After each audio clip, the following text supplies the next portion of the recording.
Capital Punishment by Mary Sarkis.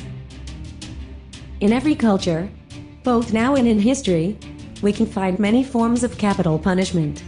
Capital punishment is the debt that criminals pay through a government's legal system. In this presentation, we will learn about the different forms of capital punishment and discuss why it is not morally carried out in today's society. Capital punishment in the Roman Empire. Slaves were treated differently than citizens during this time, though they were still viewed as property.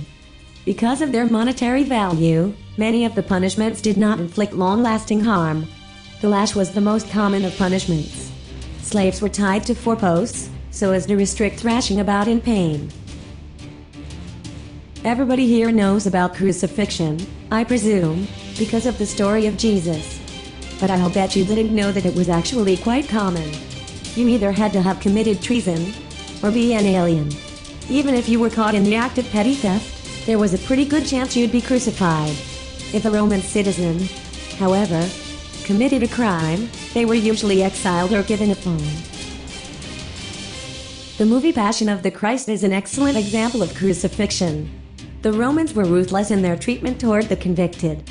As we can see from the pictures, they almost killed Jesus simply by flogging him. And the most grotesque part?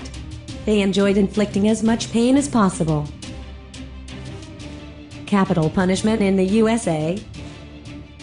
Here are some interesting facts that not many people know about. It almost seems as though the government is rewarding criminals. Number 1. Death row marriages.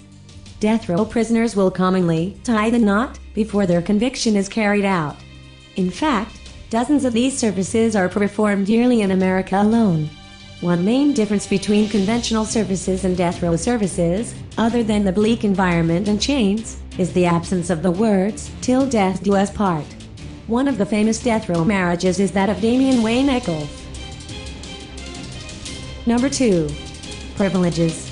A rather sickening aspect of prison life is access to luxurious privileges. These creature comforts can range anywhere from a radio to an Xbox, and even to creating a Marriott type of cell.